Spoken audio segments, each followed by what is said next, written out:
About the play the merchant of Venice by William Shakespeare.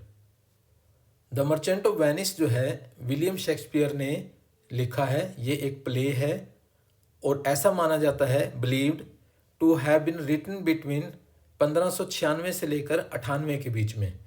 The play is classified, इसकी हम category अगर हम करें तो इसको मुख्य रूप से हम कॉमेडी कह सकते हैं, हालांकि इसमें कुछ एलिमेंट्स हैं ट्रेजिडी के भी और रोमांस के भी।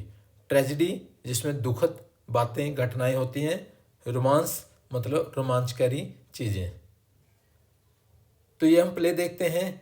It is set in Venice, Italy. Italy का जो शहर है वेनिस, इसके ऊपर आधारित है। इसकी सेटिंग, इसका जो प्लेस मेंशन किया गया है वो है Venice. And revolves around the relationships, और ये रिलेशनशिप के इर्द गिर्द घूमता है। बिटवीन वेरियस कैरेक्टर्स, कई पात्र हैं। Who are involved in a complex series of events, कई प्रकार की जटिल सी घटनाएं होती हैं। तो उन पात्रों के बीच के जो रिलेशंस हैं, उनकी जो रिलेशनशिप्स हैं, उसके इर्द गिर्द ये घूमता है। द प्लेज प्रोटैगनिस्ट, इसका जो मुख्य पात्र है वो एंटोनियो है, और जो कि एक वेल्थी मर्चेंट है, काफ़ी धनी व्यापारी है। Who is well respected in the community. जो वेनिस शहर है बेसिकली ये क्रिश्चियंस का था, और एंटोनियो भी जो है वो एक क्रिश्चियन है, तो इसकी काफ़ी अच्छी इज्जत है वेनिस शहर में, और एक ये धनी व्यापारी भी है। He is close friends with a young nobleman named Bassanio, तो ये काफ़ी अच्छा मित्र है बसेनियो का। Who has fallen in love with a wealthy heiress named Portia. ये बसेनियो जो है हम देखते हैं इस प्ले में, पोर्शिया जो कि एक फीमेल कैरेक्टर है, और ये उत्तराधिकारी है काफ़ी, ये एक राजकुमारी, हमें इसे कह सकते हैं बेलमोंट की राजकुमारी है, और काफ़ी धनी है। इससे शादी करने के लिए बसेनियो जाता है, कोशिश करता है और कामयाब होता है। और हम देखते हैं कि जो बसेनियो है वो अपना अपना इम्प्रेशन बनाने के लिए कुछ पैसे मांगता है एंटोनियो से, जो कि वो एक और पात्र हम जिसके बारे में जानेंगे, शाइलोक, जो कि एंटोनियो जो है वो शाइलोक से पैसे उधार लेके देता है बसेनियो। फिर इस तरीके से वो अपना लक ट्राई करने के लिए पोर्शिया से शादी करने के लिए बेलमोंट में जाता है। In order to finance his courtship of Portia, तो पोर्शिया से अपना लक ट्राई करने के लिए जो बसेनियो कोशिश करता है, तो उसको फाइनेंस की जैसे ज़रूरत होती है। तो बसेनियो आस्क एंटोनियो, वो एंटोनियो को कहता है कि मुझे पैसे चाहिए फॉर ए लोन, मुझे लोन दे दो और मैं तुम्हें वापस कर दूंगा। हाउ एवर एंटोनियोज शिप्स, एंटोनियो काफ़ी अमीर तो था व्यापारी, पर उसके जो जहाज़ थे, माल के जहाज़, विच प्रोवाइड हिज वेल्थ, जो वास्तव में उसके जो सारा संपत्ति पैसा वो जो था, आर करंटली एट सी, माल के जहाज़ों में जो कि अलग अलग दिशा में अलग अलग देशों में गए हुए थे, तो वहाँ पर इन्वेस्टेड था। So he is unable to provide Bassanio with the money he needs, तो कहते हैं इस वक्त तो मेरे पास कैश में पैसा नहीं है जो तुम्हें अब चाहिए। तो टू सॉल्व दिस प्रॉब्लम, इस समस्या का समाधान निकालने के लिए Antonio turns to a Jewish money lender.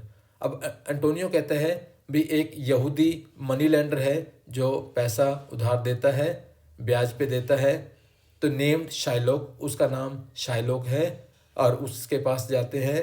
Who agrees, वो सहमत हो जाता है, to lend him the money on the condition, कहते हैं ठीक है मैं तुम्हें जितने पैसे चाहिए मैं दे दूंगा, पर कंडीशन है that if the loan is not repaid in time, अगर टाइम पे मेरा पैसा वापस नहीं किया, शाइलोक विल बी इंटाइटल्ड, फिर शाइलोक जो है वो हकदार होगा to a pound of Antonio's flesh, Antonio का 1 पाउंड फ्लैश लेने का, अगर टाइम पे उसके पैसे वापस नहीं किए गए।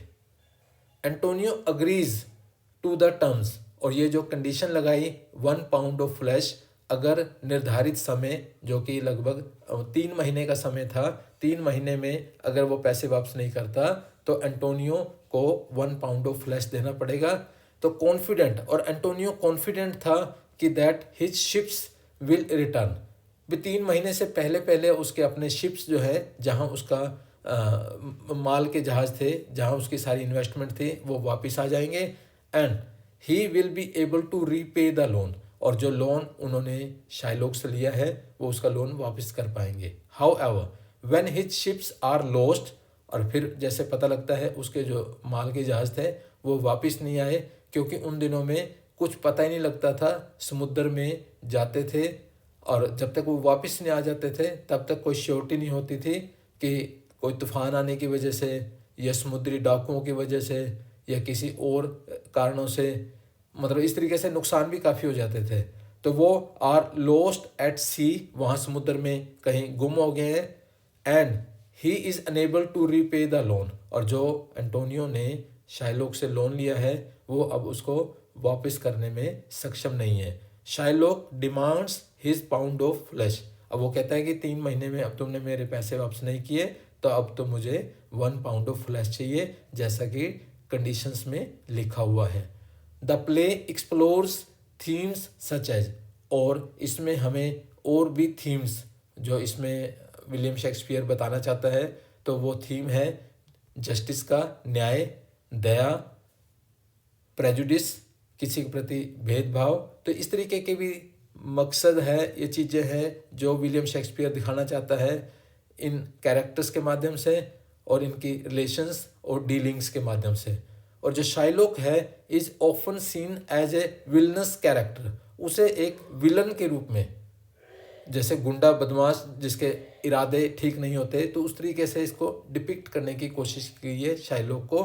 बट सम स्कॉलर्स आर्ग्यू, हालांकि कुछ लोग इस चीज़ के लिए भी आर्ग्यू करते हैं that he is a sympathetic figure, उसके प्रति हमारी सहानुभूति होनी चाहिए, क्योंकि who is the victim of anti Semitic prejudice. Semitic means जू, यहूदी। ये जो वेनिस शहर था ये क्रिश्चियंस का था, क्रिश्चियंस की ही चलती थी इसमें, और जो जूस थे बेसिकली वेनिस के नहीं थे।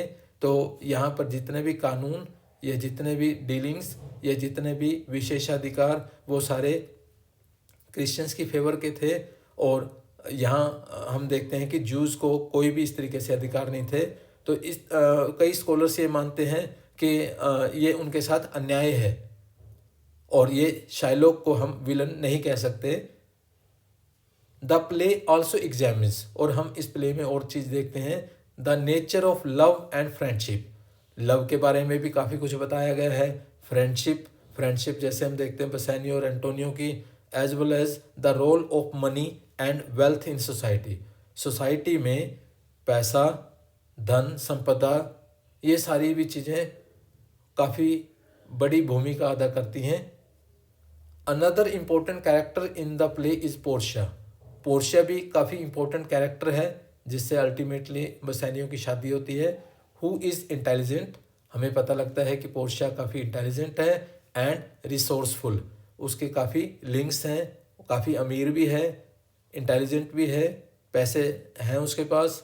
और वो हम देखते हैं कि प्ले में एक वकील का भेष धारण करके जाती है और वहाँ एंटोनियो जो उस एग्रीमेंट में शाइलोक के साथ फंस जाता है तो उसको वो रिहा भी कराती है। शी डिस्गाइजेज, वो भेष बदल के herself as a male lawyer, वो मेल लॉयर के रूप में जाती है एंटोनियो को बचाने के लिए। वहाँ जो एक ट्रायल चल रहा होता है, अदालत में जो केस चल रहा होता है एंटोनियो के खिलाफ, जो कि शाइलोक ने चलाया था, क्योंकि 3 महीने में एंटोनियो ने उसके पैसे वापस नहीं किए थे। In order to defend Antonio, जो पोर्शिया है वो एंटोनियो को डिफेंड करने के लिए जाती है कोर्ट में। When Shylock demands his pound of flesh, जब शाइलोक जो है अपना पाउंड ऑफ फ्लैश डिमांड कर रहा था, तो in the end she saves Antonio's life, और पोर्शिया जो है वो एंटोनियो की लाइफ को सेव करने में कामयाब होती है by using a legal loophole to prevent. अब इसमें वो खामियां ढूंढती है, उन खामियों के बलबूते वो शाइलोक से एंटोनियो को बचा लेती है, और फिर to prevent Shylock from taking his pound of flesh. और इस तरीके से शाइलोक जो है, जो इस बात पे एडेमेंट था कि मैंने एंटोनियो का 1 पाउंड ऑफ फ्लैश लेना है, और वो पोर्शिया जो है एंटोनियो को शाइलोक के चंगुल से बचा लेती है। The merchant of Venice has been praised for its complex characters. इसमें जो पात्र हैं वो काफ़ी कॉम्प्लेक्स हैं और इसमें इंट्रिकेट प्लॉट भी काफ़ी उलझी हुई है, सीधा साधा नहीं है। And exploration of important themes, और इसमें कई थीम्स हैं जैसे हमने पढ़े हैं friendship, love, prejudice, justice, money, wealth, तो ऐसे काफ़ी थीम्स हैं इसमें। However it has also been criticised, और इस प्ले की आलोचना भी की जाती है for its portrayal of Shylock as a stereotypical Jewish character. अब ये एक यहूदी पात्र था शाइलॉक, और उसका यहाँ पर विवरण डिपिक्शन एक स्टेरियोटाइप से, जो टिपिकल से होते हैं यहूदी, उस तरीके से किया गया है। हालांकि हम देखते हैं शाइलॉक ऐसा नहीं है, पर कुछ हालात सिचुएशंस ऐसी थी और उसको इस तरीके से डिपिक्ट करने की कोशिश की गई है, ऐसा काफ़ी स्कॉलर्स का मानना है। Some productions of the play have attempted to address this issue by presenting Shylock in a more sympathetic light। और काफ़ी लोग ये मानते हैं कि इनके प्रति हमारी सहानुभूति होनी चाहिए, और by downplaying his Jewish identity, और जूइश जो यहूदी थे उनको नीचा दिखाने की, कम इम्पोर्टेंट दिखाने की कोशिश की गई है। Despite the controversy surrounding the play, इस प्ले के इर्द गिर्द काफ़ी कंट्रोवर्सीज भी हैं। उन सारी कंट्रोवर्सीज के बावजूद भी it remains one of Shakespeare's most popular and enduring works. ये शेक्सपियर का जो प्ले है काफ़ी फेमस है, पॉपुलर है, और ये काफ़ी चीज़ें इसमें हमें सीखने को मिलती हैं, और वाकई शेक्सपियर ने खूब दिमाग लगाया है और लोगों को भी ये काफ़ी अच्छा लगा है। It has been adapted into various forms of media, और इस प्ले के ऊपर कई प्रकार की डॉक्यूमेंट्रीज, मूवीज़ और इस तरीके से अडेप्ट किया गया है, जैसे फिल्म में, टेलीविज़न में, और कई प्रकार की स्टेज के ऊपर प्रोडक्शंस में। Its exploration of themes such as justice, इसमें जो थीम्स की हम बात कर रहे थे, तो जैसे जस्टिस का, न्याय, दया और भेदभाव, continues to resonate with audiences today. Even आज भी 400 साल से ज़्यादा बीत गया है टाइम, आज भी वो सारी चीज़ें हमारी इस मॉडर्न सोसाइटी में हमारे लिए रेलेवेंट हैं। आज भी हम पूरे इंटरेस्ट के साथ ये सारी चीज़ें पढ़ती हैं। Making it a valuable work of literature for college level study, even college level के लिए भी ये एक वास्तव में वैल्यूएबल वर्क ऑफ लिटरेचर है, और हमें पढ़ना चाहिए। इससे हमें काफ़ी चीज़ें सीखने को मिलती हैं। Thank you.